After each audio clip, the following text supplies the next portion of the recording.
Hi 5 minutes with doctor சத்யால இன்னைக்கு வேண்டாம், வேண்டவே வேண்டாம்.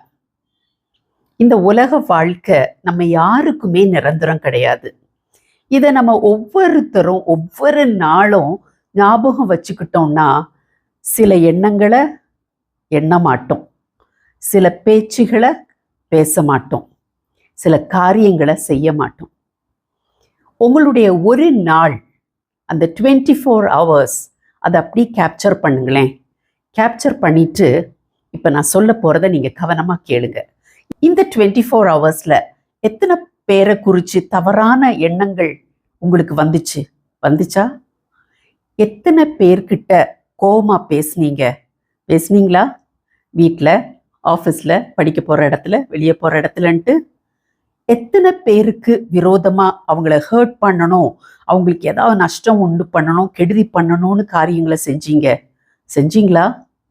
சரி, at the end of 24 hours ஏதோ இப்படி செஞ்சிட்டீங்க, கோவமாக பேசிட்டீங்க, தப்பாக அவங்கள பற்றி சிந்திச்சிட்டீங்க, அவங்களுக்கு விரோதமாக ஏதோ ஒரு காரியத்தை செஞ்சு முடித்த பிறகு உங்களுக்கு சந்தோஷம் இருக்குதா? சந்தோஷம் நிச்சயமாக இருக்காது. அப்படி ஒருவேளை நீங்கள் சந்தோஷப்பட்டீங்கன்னா கூட அது டெம்பரரியாக தான் இருக்கும். யாரையோ நீங்கள் கோபமாக கத்தி பேசிட்டீங்க, கெட்ட வார்த்தைகளை சொல்லிட்டீங்க, அவங்கள பற்றி தப்பாக எண்ணம் அவங்களுக்கு வந்துருச்சு, நீங்கள் யாருக்கு விரோதமாகவும் அவங்களுக்கு ஏதோ நஷ்டம் உண்டு பண்ணணும், ஏன்னா அவங்க உங்களுக்கு கெடுதி பண்ணியிருக்காங்க, அதனால திருப்பி செஞ்சிடணும் அப்படின்னு சொல்லி எல்லாம் செஞ்சிட்டீங்க, பேசிட்டீங்க, எண்ணிட்டீங்க. ஆனால் உங்களுக்கு அதிலிருந்து கிடைக்கக்கூடிய அந்த ஒரு ஏதோ சந்தோஷம் மாதிரி ஒரு ஃபீலிங் வந்துச்சுல்ல, அது நிரந்தரம் கிடையாது.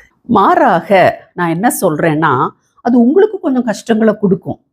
இப்படி நீங்க கோவமா உங்களுக்கு எண்ணங்கள் வருது, கோவமா திட்டுறீங்க, ஏதோ செய்றீங்க, அது உங்களுக்கு ஒரு ஸ்ட்ரெஸ்ஸை உண்டு பண்ணும். அந்த ஸ்ட்ரெஸ் அதிகமாக உங்களுக்கு ராத்திரி தூக்கம் வராது, பிபி எகுரும், இப்படி பல பிரச்சனைகள் வரும். இதை எப்படி ஓவர் கம் பண்ணலாம் பாருங்க. உங்களுக்கு ஏதோ கெடுதி அவங்க பண்ணிட்டாங்க, அப்போ அவங்களுக்கு எதிராக நிறைய சிந்தனைகள் உங்களுக்கு வருதா? ஸ்டாப். நீங்க உங்கள் சிந்தனையில அவங்களுக்கு நல்ல காரியங்கள் நடக்கட்டும் அப்படின்னு சொல்லி நினைங்க. அப்படியே அவங்களுக்கு எதிராக கெட்ட வார்த்தைகள் எல்லாம் பேசணும், கோபமான வார்த்தைகள் எல்லாம் பேசணும் அப்படின்னு சொல்லிட்டு வருதுல்ல, ஸ்டாப். அங்கேயே ஸ்டாப். நீங்க நல்ல வார்த்தைகளை அவங்க கிட்ட பேசுங்க. ஃபார் எக்ஸாம்பிள், உங்க மாமியார் உங்களை கோபமா திட்டாங்க, அது மட்டும் கிடையாது, அவங்க மகன் வந்த உடனே, அதாவது உங்கள் ஹஸ்பண்ட் வந்த உடனே உங்களை பற்றி தப்பாலாம் சொல்கிறாங்க, அதனால உங்கள் ஹஸ்பண்டை உங்களை திட்டாங்க. இப்போ உங்களுக்கு உங்கள் மாமியார் மேலே அவ்வளோ கோபம், ஏதாவது 4 வார்த்தை நறுக்குன்னு கேட்டாதான் நிம்மதி, சில வார்த்தைகளை அவங்களுக்கு விரோதமாக விடணும்னு வருதில்ல, ஸ்டாப். அதுக்கு பதிலாட்டு, அத்தை காஃபி போட போகிறேன், உங்களுக்கும் சூடாக ஒரு காஃபி போட்டு கொண்டு வரட்டுமா அப்படின்னு கேளுங்க.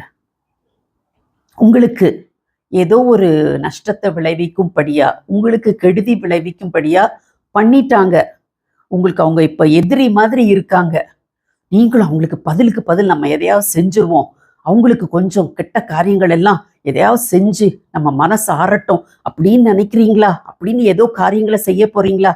ஸ்டாப். அதுக்கு பதிலாக அவங்களுக்கு நன்மையான ஏதாவது காரியங்களை செய்யுங்க.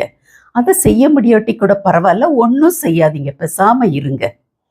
இந்த காரியங்கள் எல்லாம் நம்முடைய வாழ்க்கையில நம்ம ப்ராக்டிஸ் பண்ணணும். ஏன்னா பைபிள்ல ஜீசஸ் சொல்லியிருக்காங்க, உன்னை நேசிப்பது போல பிறனை நேசி. அப்போ உங்களை நீங்க நேசிச்சீங்கன்னா நீங்க உங்களை பத்தி தப்பா எண்ணங்கள் எல்லாம் உங்களுக்கு வராது இல்ல. உங்களை நீங்க நேசிச்சீங்கன்னா உங்களை நீங்க கெட்ட வார்த்தை சொல்லி திட்டுவீங்களா? திட்ட மாட்டீங்க. உங்களை நீங்க நேசிச்சீங்கன்னா உங்க தொழில நஷ்டம் வரணும், உங்களுக்கு ஏதாவது கெடுதி நடக்கணும்னு ஏதாவது செய்வீங்களா? செய்ய மாட்டீங்க. ஏன்னா நீங்க உங்களை நேசிக்கிறீங்க. அப்போ நீங்க உங்களை நேசிக்கிறது மாதிரி பிறரை நேசிச்சீங்கன்னா நிச்சயமாக அவங்களுக்கு எதிராக எண்ணங்கள், பேச்சுகள், செய்கைகள் செய்யாமல் இருக்க முடியும். அது வாழ்க்கையில பிராக்டிஸ் பண்ணி பாருங்க. நிச்சயம் ஒரு சந்தோஷம், சமாதானம் நிறைந்த ஒரு வாழ்க்கையை வாழ முடியும். எண்ணங்கள்ல சரியா எண்ணம் அடுத்தவங்களை பத்தி இருக்கணும், பேச்சுல நல்ல வார்த்தைகள் அடுத்தவங்களை பத்தி இருக்கணும், அவங்க கிட்ட பேசுறதுலும் நல்ல வார்த்தைகள் இருக்கணும், நம்ம அவங்களுக்கு செய்யற காரியங்களையும் நல்ல காரியங்களா இருக்கணும்ன்றதை இன்னைக்கு நம்ம பார்த்தோம். இது நிறைய பேருக்கு போய் சேர வேண்டிய ஒரு செய்தி. ஸோ அதனால நீங்கள் என்ன பண்ணுறீங்க, நிறைய பேருக்கு இதை ஷேர் பண்ணுங்க. அது மட்டும் இல்லை, இந்த சேனலுக்கு சப்ஸ்கிரைப் பண்ணுங்க. தேங்க்யூ. God bless you.